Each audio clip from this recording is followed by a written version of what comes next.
दोस्तों नमस्कार।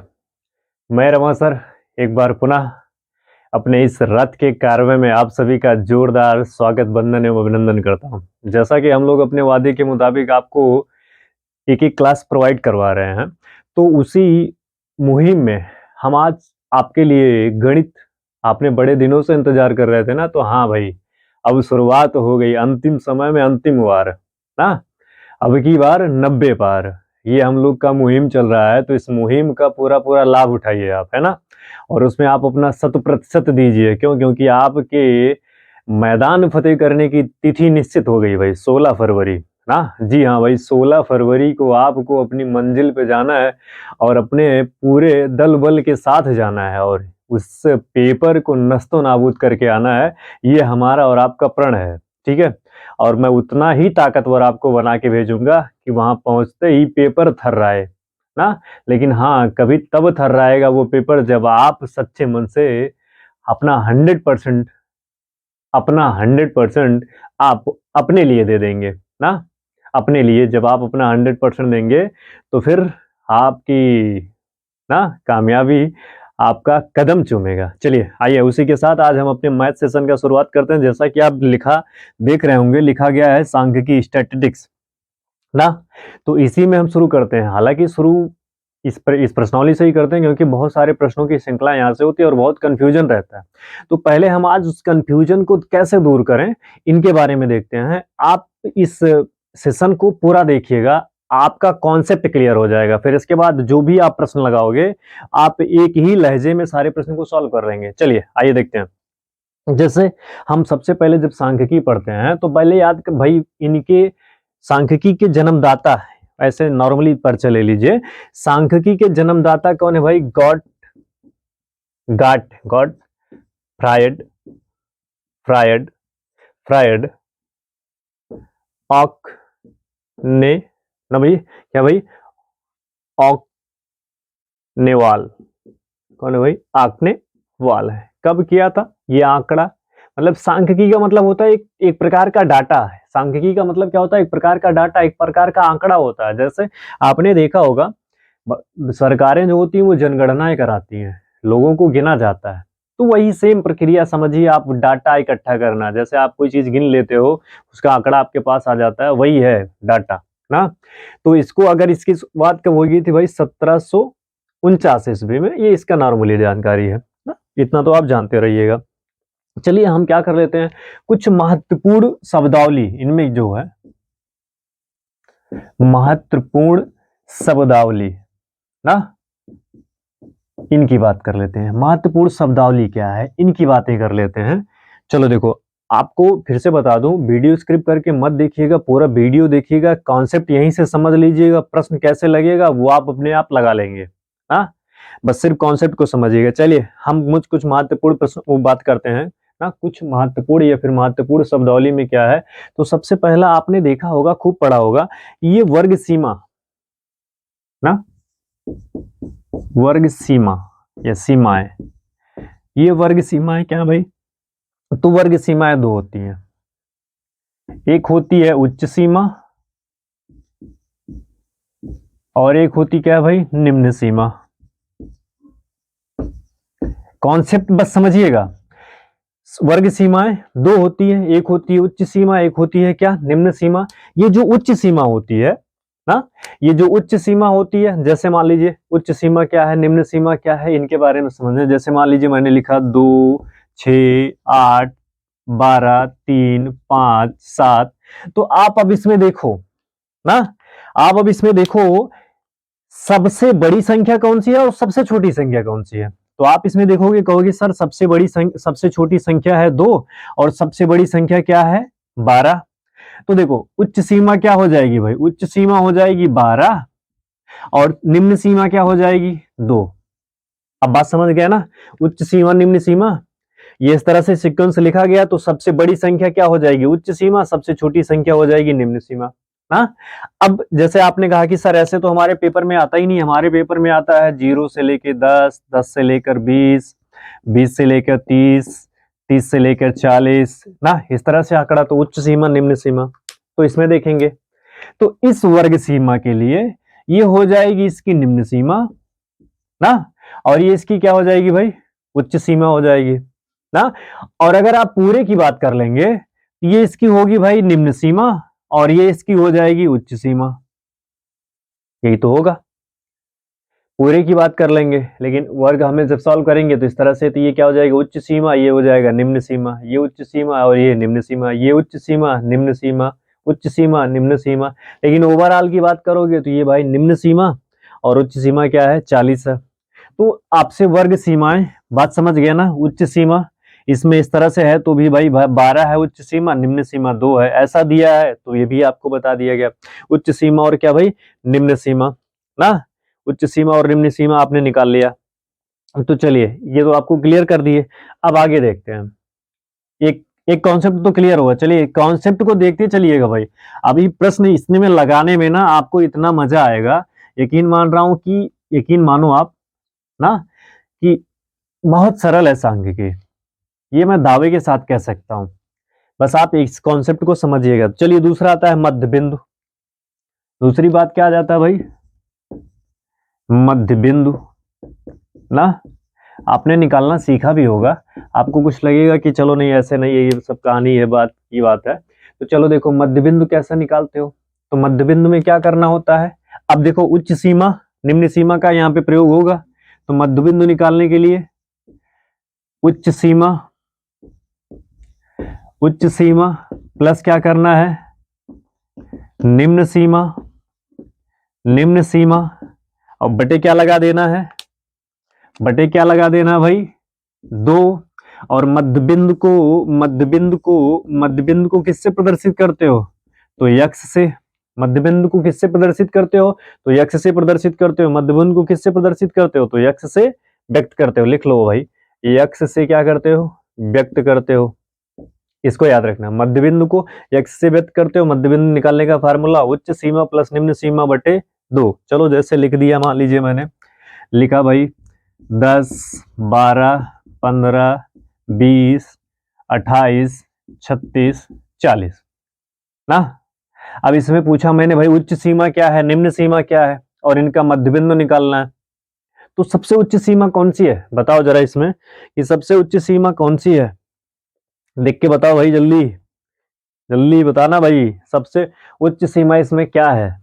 तो कहोगे सर सबसे उच्च सीमा है 40 और सबसे निम्न सीमा क्या है 10 ना।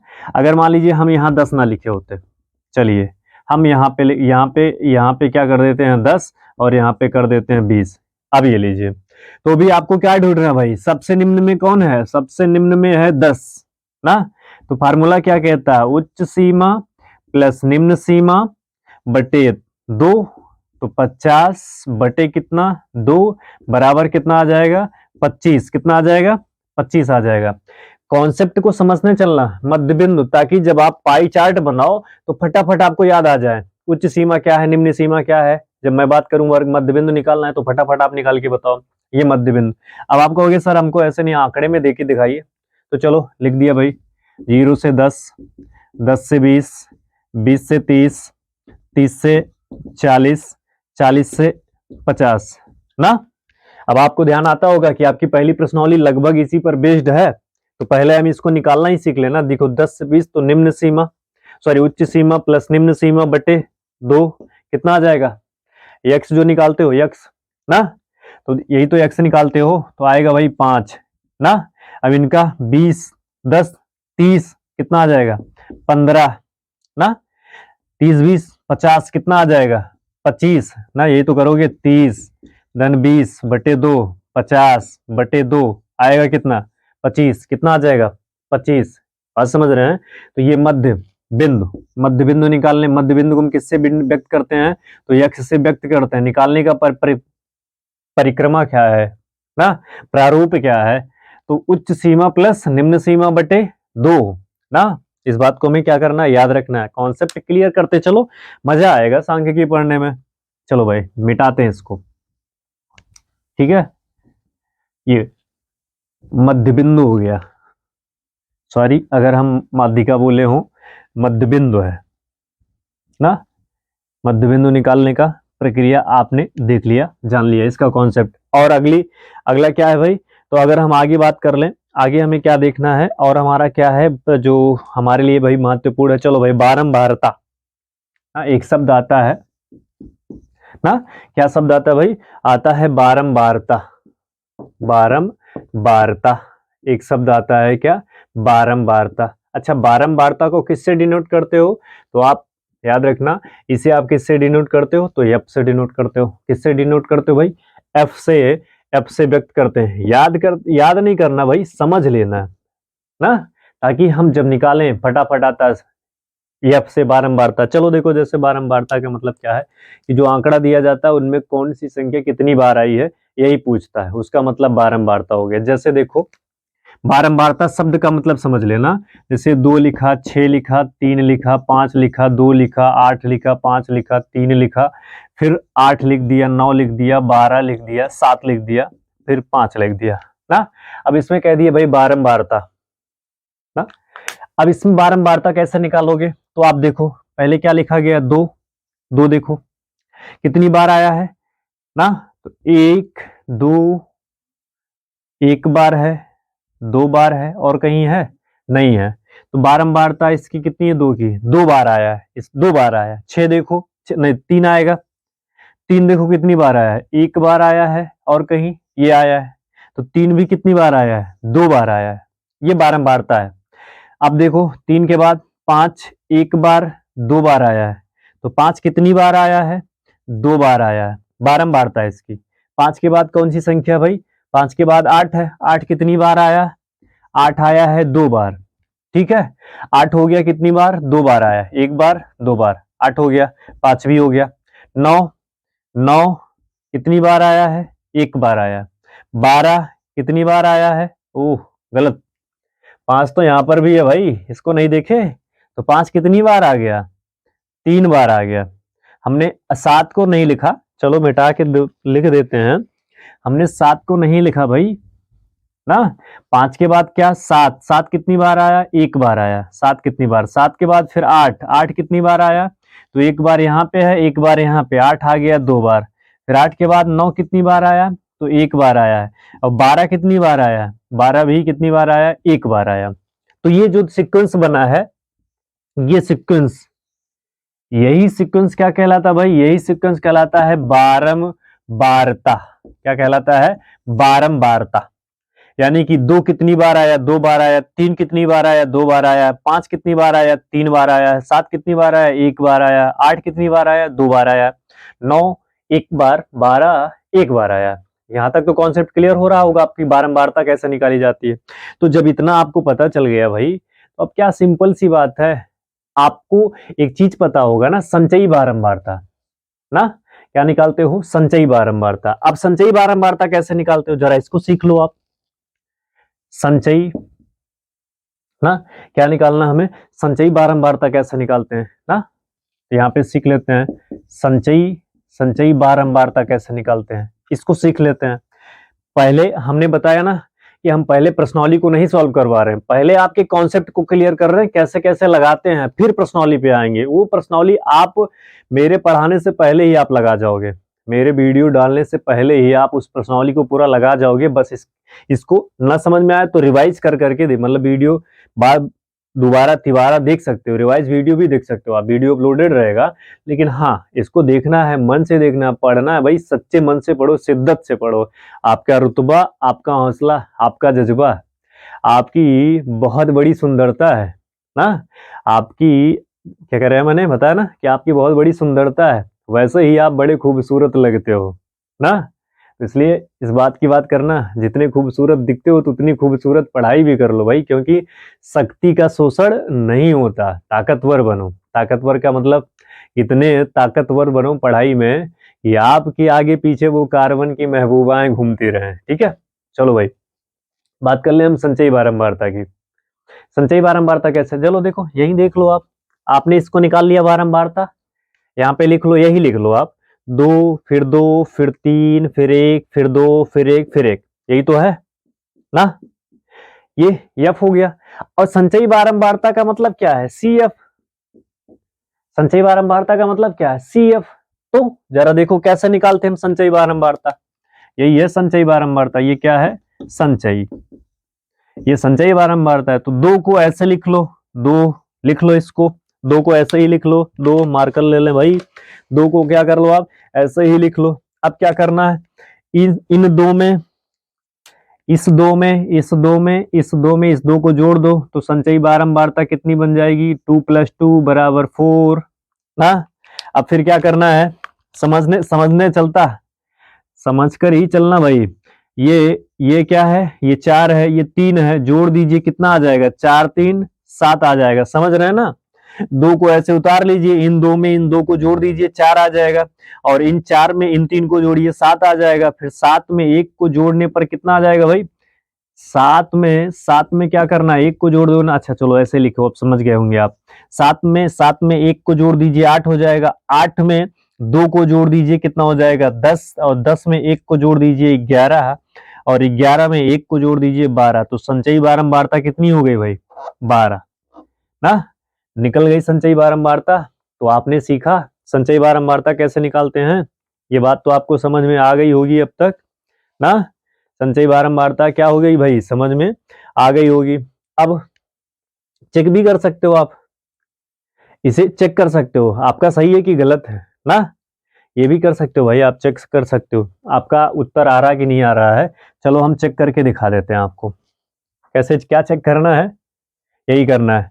12 में से क्या करना है, 1 घटाना है, 11 आ जाएगा। 11 में से 1 घटाओगे तो 10 आएगा। 10 में से 1 घटा दो, 1 घटा दोगे, सॉरी ऐसे नहीं, 12 में से 1 घटाओगे 11 आएगा। 11 में से क्या घटना है बड़ी, 1 घटाने पर 10 आएगा। 10 में से 2 घटाओगे तो 8 आएगा। चलो देखो नीचे से शुरू करते हैं। 12 है, 1 घटाओ 11 आ जाएगा ना। 11 है, 1 घटाओ कितना आएगा, 10। 10 है, 2 घटाओ, 10 में से 2 घटाओ कितना आ जाएगा, 8 ना। 8 है, 1 घटाओ कितना आएगा, 7। 7 है, 3 घटाओ कितना आएगा, 4 ना। 4 है, 4 में से 2 घटाओ कितना आएगा, 2। यही तो लिखा है, 2 4 7 8 10 11। यहाँ पे 12 था, 12 में से 1 घटाए तो 11 आया, 12 तो लिखी चलो ना। ये आपका सीक्वेंस देख रहे हैं, आपको ये आपने बारंबारता जो लिया था, बारंबारता भी आपका आ जाएगा ना। बात समझ गए, ठीक। तो ये प्रक्रिया भी है आपको चेक करने की। चलिए, बारंबारता समझे कैसे, बारंबारता का मतलब वह संख्या कितनी बार आई है ये। अच्छा ये मत सोच लेना कि कौन सी संख्या कितनी ज्यादा बार है। जो बहुलक का मतलब वो होता है कि जो आंकड़ा ज्यादा बार आया हो। इनमें सबसे ज्यादा बार आंकड़ा किसका भाई, 5 का। ये कितनी बार आया है, 3 बार। इसको हम कह देते हैं बहुलक। इसे क्या कह देते हैं, बहुलक कह देते हैं ना। लेकिन कौन सी संख्या कितनी बार आई है उसको गिनकर लिखना मतलब बारंबारता। और इस तरह से आप संचयी बारंबारता निकालोगे। ये कॉन्सेप्ट क्लियर हुआ।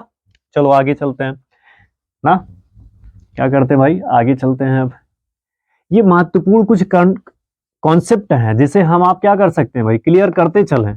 यहां से अगर क्लियर रहेगा तो जब आपसे प्रश्न पूछेगा, आपसे पूछ लिया भाई मध्य बिंदु, तो फट से बताओगे। संचयी बारंबारता कैसे निकाली जाती है तुरंत पता चल जाएगा। तो इस तरह से हम इनको क्लियर करते चलते हैं एक एक कॉन्सेप्ट ना।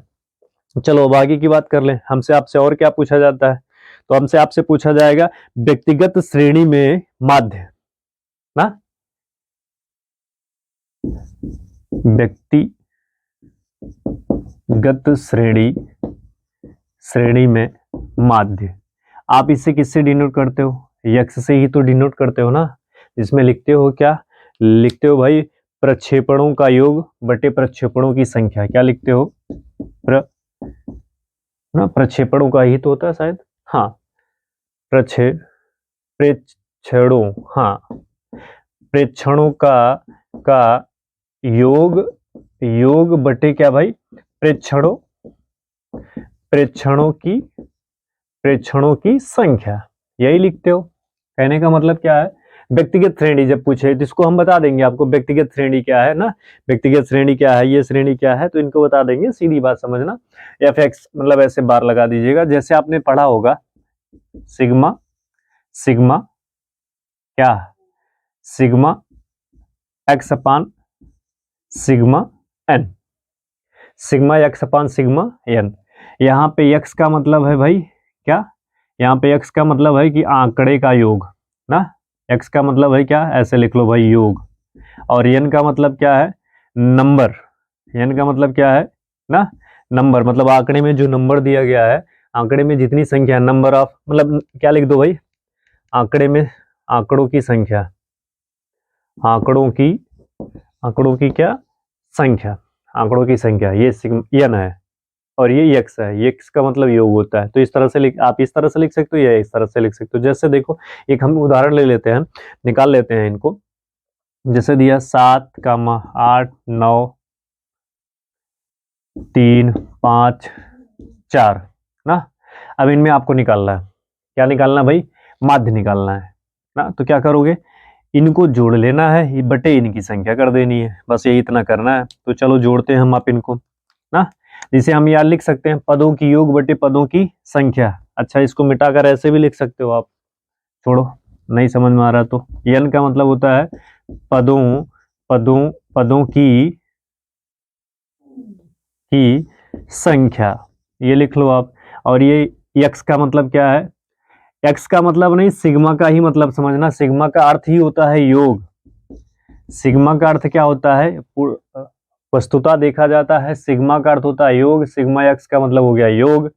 अब जोड़ लो इनको, 7 धन 8 धन 9 धन 3 धन 5 धन 4 बटे 1 2 3 4 5 6, तो बटे 6 कर दो आप, बटे क्या कर दो, 6 कर दो। अब इनको जोड़ो ना, तो देखो 5 4 9, 9 दूनी 18 ना, 18 में 3 जोड़ दो 21, 21 में 8 जोड़ दो ना 29, और 29 में 7 जोड़ दो तो 29 में 1 जोड़ोगे 30, 36 हो जाएगा। कितना हो जाएगा भाई, 36 हो जाएगा। 36 बटे 6 तो कितना आएगा, 6। तो यानी कि इसका माध्य क्या हो गया, 6। इसका माध्य क्या हो गया भाई, 6 हो गया ना। देखो 8 7 15, ये तो होगा 8 7 15, 15 में 9 जोड़ो 24 ना, 24 में 3 जोड़ो कितना, जोड़ो भाई 27, 27 में 5 जोड़ो कितना 32, 32 में 4 जोड़ो कितना 36, 36 बटे 6 कर दो, 2 6 से काटो कितना आ जाएगा 6 ना। तो इस तरह से हमको क्या निकालना है, माध्य निकालना है। ये बात समझ गए। हाँ, इसमें जो एक प्रश्न आता है ना, जो बीजगणितीय मान पे आता है वो इंपॉर्टेंट होता है। इस पे प्रश्न आता है एक बीजगणितीय मान पर, वो इंपॉर्टेंट होता है। आपसे यहाँ से प्रश्न पूछता है बीजगणितीय मान पर जो प्रश्न आता है, चलो उसको देख लेते हैं वो कैसे बनता है।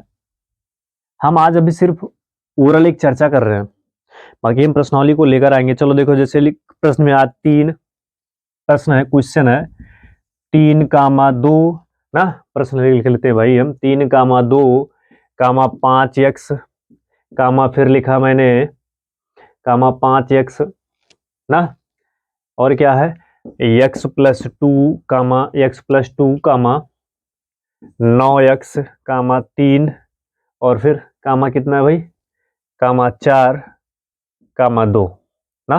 ये है दिया है, का माध्य 8 हो तो, x का मान का माध्य 8 हो तो x का मान। इस तरह से प्रश्न पूछता है, ज्यादा पूछता है। यहाँ पे चर्चा हम कर लेते हैं, इस तरफ से प्रश्न पूछता है, ज्यादा पूछता है, तो कोई दिक्कत नहीं है। बड़े सरल भाषा में मस्त मूड में पढ़ते हैं भाई, मस्त मस्त मूड में, क्योंकि आप बड़े मस्त हैं, प्यारे हैं। चलो 3, 2, 5x, x प्लस 2, 9x ना, 3, 4, 2 है। इसका माध्य दिया 8, तो चलो देखो माध्य के स्थान पे क्या रख लो, पहले 8 रख लो, बराबर कर लो। सिग्मा x का मतलब है सबको जोड़ लो ना, तो चलो 3 + 2 + 5x प्लस x प्लस 2 ना, फिर प्लस 9x + 3 + 4 + 2, और बटे कर डालो इनका, गिनो इनको 1 2 3 4 5 6 7 8 9, गिन डाले ना। कितने हो गए ये, कितने हो गए, जल्दी बताओ भाई, कितने आ गए ये गिनने पर, कितने हो गए भाई। कहाँ से 9 वोल्ट जोड़ लिए भाई, ये तो एक ही है ना, गलत कर गए, ये तो एक ही है। 1 2 3, ये मिलकर 1 4 5 6 7 8, कितने जन है, 8 जन है भाई ना। ये देखो ये तो एक ही है, क्योंकि कामा यहाँ है यहाँ है। यही गलती हम आप करते हैं बोर्ड में, ये गलती हमें नहीं करना, इसीलिए मैंने इसको धर्रे में गिना और आप भी नहीं गिना हमारे साथ, इसलिए फिर मैंने टोका। देख लिया आपने। चलो अब इनको जोड़ लेते हैं। तो 3 2 5, 5 5 3 कितना 8, 8 2 10 4 14, 8 2 10 4 कितना हो जाएगा 14। अभी कुछ छूट रहा है, फिर देख लो जरा, कुछ छूट रहा है। 3 2 5, 5 2 7, 7 3 10 4 ना, 14 2 16 कितना भाई 16, ठीक, प्लस 1x 5x 6, 9 6 15, 15x बटे 8 ना, 15x बटे कितना हो गया 8 हो गया, जो कि इनका पहले से मान कितना दिया है, पहले से मान कितना दिया है, x का मान मध्यमान तो दे दिया है 8 बराबर।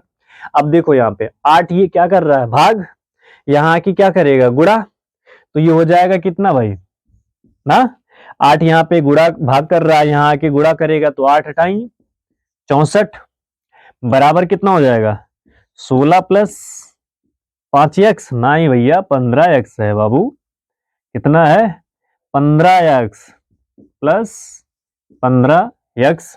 अब देखो ये प्लस में है, बराबर की इस तरफ खींच लो इनको, तो 64 माइनस 16 बराबर कितना 5x आएगा, यही तो होगा। अब 64 में से 16 घटा दो, आप क्या कर दो 64 में से 16 घटा दो, 64 में से 16 घटाओगे कितना आएगा, अरे भैया हो जाएगा 54, 48 आएगा मेरे समझ से, जरा घटा के बताओ कितना आ जाएगा। मेरे समझ से भाई 48 आएगा, अब अपने समझ से आप बता दो कितना आ जाएगा। तो चलो घटा लिया, घटाया, अगर घटाया तो बताओ कितना आएगा भाई 48, 48 बराबर कितना 15x ना। अब यहाँ पे ये गुणा कर रहा, बराबर किस तरफ आएगा तो क्या करेगा भाग करेगा, तो जब ये भाग करेगा तो 48 बटे कितना हो जाएगा 15 बराबर किसके x के, तो 15 तिया 45 ना, 15 तिया 45, तो x बराबर कितना हो जाएगा, 15 से भाग दे रहे हो, 3 बार जा रहा है, 15 तिया 45 और 3 शेष बच रहा है, तो 3 सही 3/15, 3 सही 3/15 इसका क्या हो जाएगा भाई उत्तर हो जाएगा। पता नहीं ये दिख रहा है या नहीं दिख रहा है, हम इसको एक बार थोड़ा सा कंफर्म कर लें, मिटा के हम आपको ऊपर बता देते हैं। आपने यहाँ तक तो समझ लिया होगा, यहाँ तक तो आपको समझ में आया होगा, तो यहाँ से हम लगाना शुरू कर देते हैं, जरा समझना। 8 यहाँ पे क्या कर रहा है भाई गुणा कर रहा है, इधर आएगा तो भाग करेगा, सॉरी भाग कर रहा है, यहाँ पे आके गुणा करेगा तो हो जाएगा 64 बराबर कितना, तो ये देखो 16 प्लस 15x, 16 प्लस 15x हो जाएगा।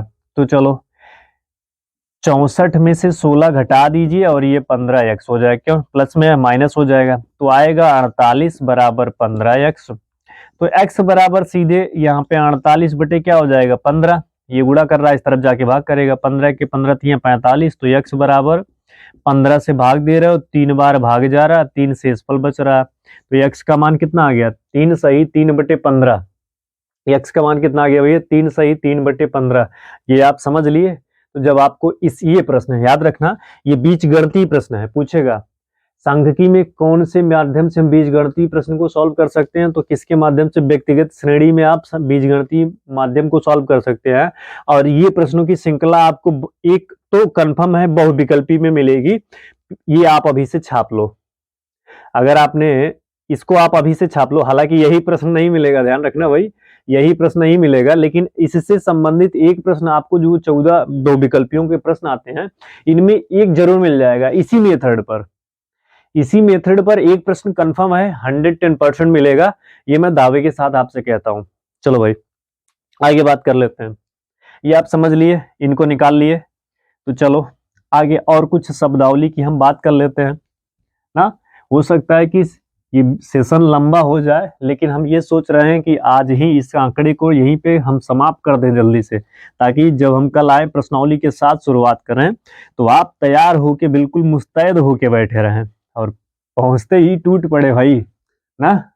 चलिए आगे क्या आंकड़ा देना भाई। चलो ये तो हो गया माध्य। अब चलो बात कर लेते हैं माध्यिका की। किसकी बात कर लेते हैं भाई, माध्यिका की।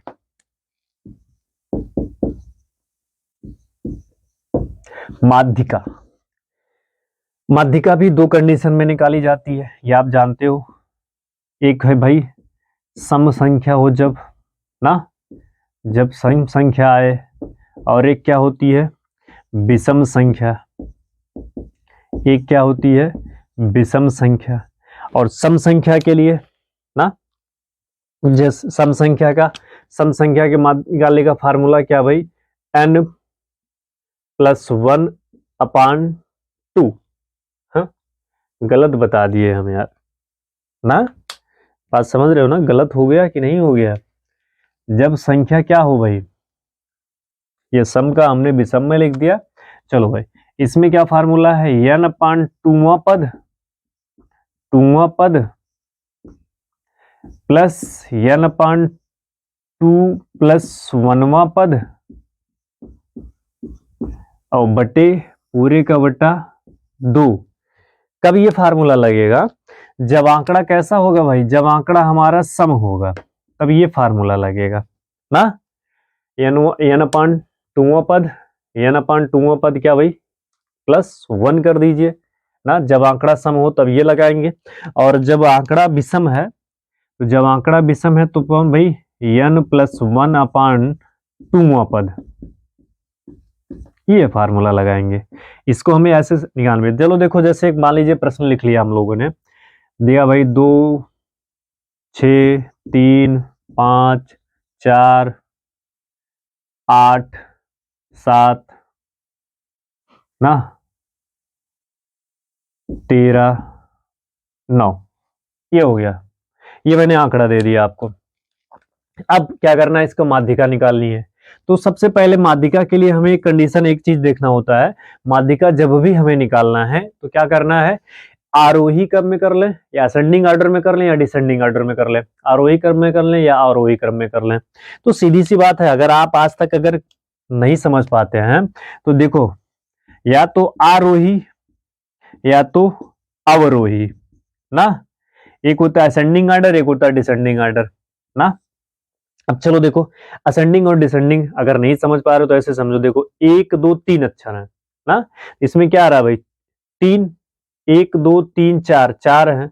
मतलब जिसमें सबसे पहले छोटी संख्या, ये देखो 3 छोटी है 4 बड़ी है, मतलब जिनमें पहले छोटी संख्या लिखी जाए, सबसे छोटी, फिर उससे बड़ी, फिर उससे बड़ी, फिर उससे बड़ी, फिर उससे बड़ी ना, वो क्या होती है, आरोही होती है। अवरोही मतलब सबसे बड़ी, 4 है इनमें इनमें तो 4 बड़ा है, तो पहले 4 मतलब यानी कि बड़ी संख्या लिखनी है, तो जिसमें सबसे पहले बड़ी संख्या लिखी जाए वो अवरोही।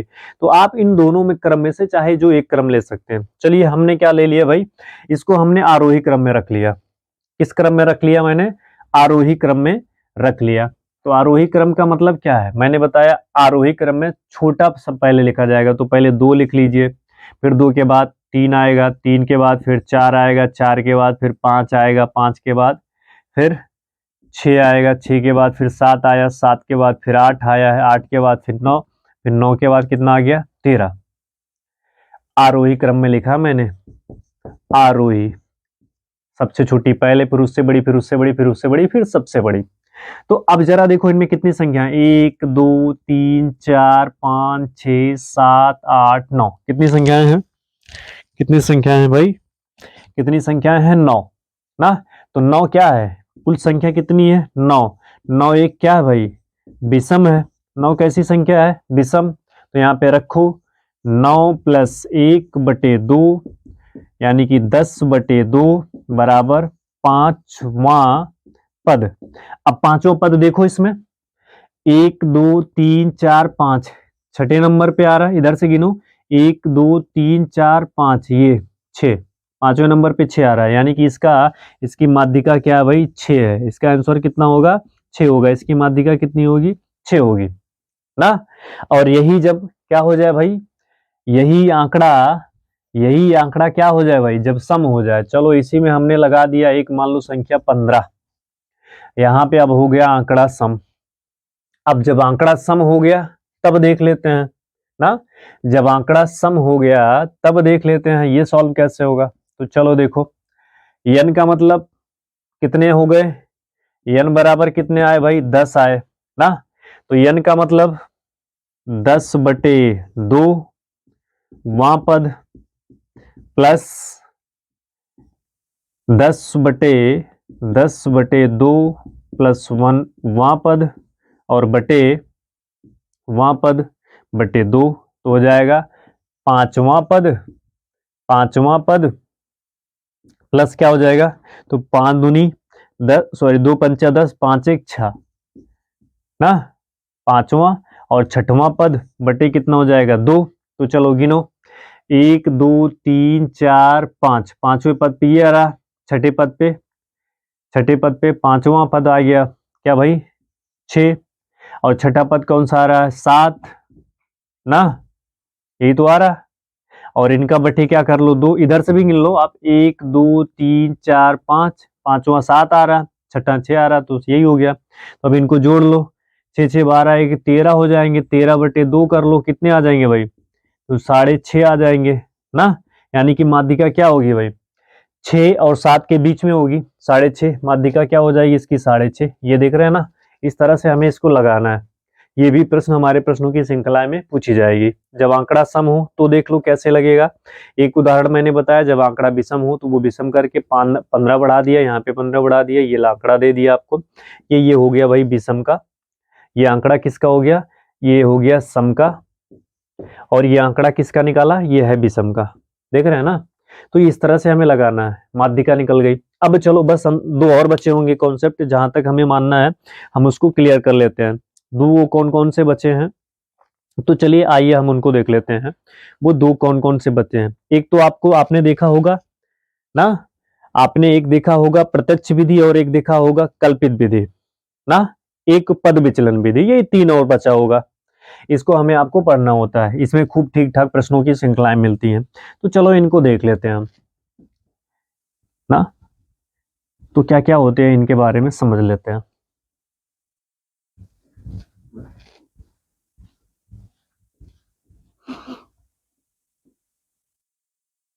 चलो भाई इनके बारे में समझते हैं, जानते हैं। क्या समझ लेते हैं भाई, पहले देखो आप ना, प्रत्यक्ष विधि। प्रत्यक्ष विधि फार्मूला क्या होता है, तो ये तो आप जानते हो, एक पे बाल लगा देते हो आप ना, क्या लिखते हो, sigma f x upon sigma f ना, sigma f x upon sigma f, यानी कि सिग्मा का मतलब योग है ना, एफ एक्स यानी कि जो गुणा हुआ होता है जोड़ कर आता है, एफ एक्स का गुणा जो योग आता है वही लिखा जाता है। और यहाँ क्या है भाई, सिग्मा एफ यानी कि सिग्मा एफ का मान जो होता है उसको लगकर हम लगाते हैं, तो ये हो गया प्रत्यक्ष विधि हो गया। दूसरी आपसे क्या पूछता है ना, दूसरी पूछता है आपसे कल्पित माध्य निकालना होता है ना, क्या निकालना होता है, कल्पित माध्य। तो बस ए लगा दीजिए, वही sigma f x upon sigma F कर दीजिए, ये कल्पित माध्य निकल जाएगा ना। ए का मान क्या होता है, कल्पित माध्य होता है। चलिए ये हो गया कल्पित माध्य। आगे पूछे आपसे ना, क्या पूछेगा भाई, ये हो गया क्या, कल्पित माध्य ना। एक और बचता है पद विचलन ना, एक पूछता है आपसे पद विचलन।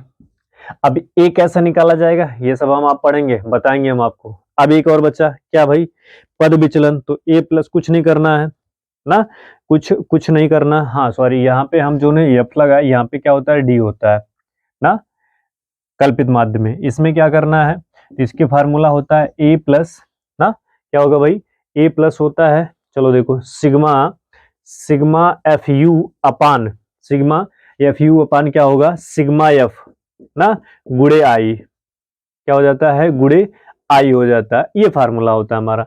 तो इनको हमें क्या करना है, याद रखना है। इनको क्या करना भाई, याद रखना। पद विचलन में फार्मूला ये लगेगा, कल्पित माध्य पूछेगा तो फार्मूला ये लगेगा कल्पित माध्य में। अगर आपसे प्रत्यक्ष पूछा, प्रत्यक्ष का मतलब ये बहुत नॉर्मली है प्रश्न में, ये बहुत नॉर्मल पूछा, हालांकि मिलेगा आपको। तो बस हमको विशेष ध्यान देना है, हमारा जो प्रश्न बनता है बंटन विधि से भी, वही भी इन्हीं तीनों से ये सॉल्व होगा। तो हमें ज्यादातर फोकस आउट किस पे कर देना है, इन पे कर देना, इन पे कर देना। हाँ याद रखना, सांख्यिकी से आपको लगभग प्रश्नों की श्रृंखला एक तो विस्तृत उत्तरी में मिलेगी ही मिलेगी, एक बहुविकल्पी में मिलेगी ही मिलेगी। और बहुविकल्पी में ज्यादातर किससे, ये एक्स और वाई वाला जो सिस्टम है अभी हमने बताया आपको ना, उससे संबंधित मिलेगा। तो आज का सेशन हम यहीं पे क्या करते हैं भाई, समाप्त करने की कोशिश करते हैं ना। आपको मैंने कॉन्सेप्ट क्लियर किया है। अब आशा करता हूं कि आपसे जो पूछा जाएगा वो आप आसानी से समझ सकते हैं, बता सकते हैं ना। अब गणित से डरना नहीं है, गणित में क्या बनना है, हीरो बनना है। गणित में क्या बनना है भाई, हीरो बनना है। और सबके पास वो कला है, वो जज्बा है हीरो बनने का। तो आशा करता हूं कि हमारा वीडियो आपको पसंद आया होगा। अगर आप हमारे चैनल पे नए हैं, हालांकि ये बात बोलने का मतलब क्या, पूरा देखा ही है आपने, नए नहीं है आप, हमारे पायलट हैं, ये तो आप जानते ही है ना। तो तब तक के लिए आपको धन्यवाद, जब तक हम नेक्स्ट क्लास प्रोवाइड नहीं करवा देते अपनी।